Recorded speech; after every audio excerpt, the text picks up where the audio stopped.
Perkenalkan, kami dari kelompok 6. Saya Telsindun. Saya Desnita Neo. Saya Frani Niolaka. Saya Boni Fasia. Saya Nirmala Lawoe. Saya Desti Samene.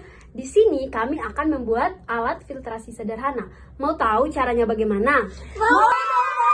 Halo teman-teman, pada kesempatan kali ini saya akan menjelaskan proses pembuatan alat filtrasi sederhana. Dan dalam proses ini ada alat dan bahan yang digunakan, yaitu alat.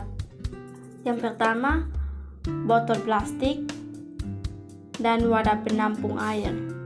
Bahan yang digunakan yaitu ada kapas, arang, sabut kelapa, batu kecil atau kerikil, pasir halus, dan air kotor.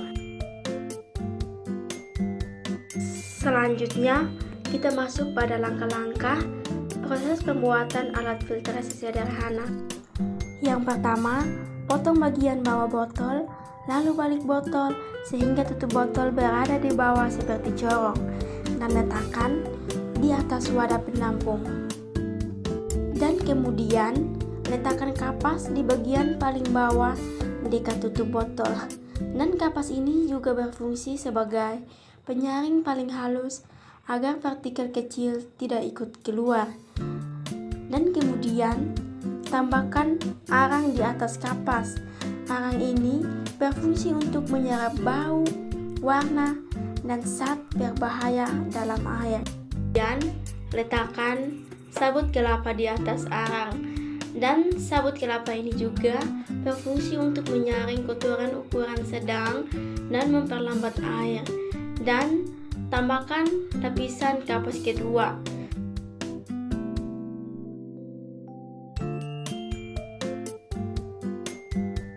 Setelah itu, letakkan batu kecil di atas kapas kedua, dan batu kecil ini juga berfungsi untuk menyaring kotoran berukuran besar seperti daun atau lumpur kasar.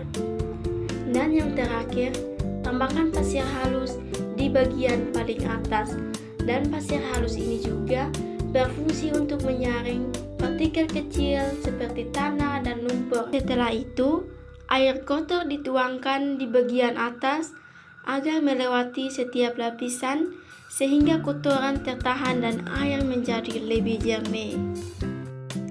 Setelah air kotor dituangkan ke dalam alat filtrasi, air tersebut akan mengalir melalui lapisan-lapisan penyaring sehingga kotoran besar maupun kecil akan tertahan, dan air yang akan keluar secara perlahan menetes menjadi lebih jernih karena partikel-partikel pengotor telah tersaring. Proses ini termasuk pemisahan campuran heterogen karena terdiri dari zat padat dan zat cair yang tidak dapat menyatu sempurna, sehingga dapat dipisahkan secara fisika tanpa mengubah zat aslinya. Dan teman-teman bisa lihat hasil akhirnya, airnya sangat jernih.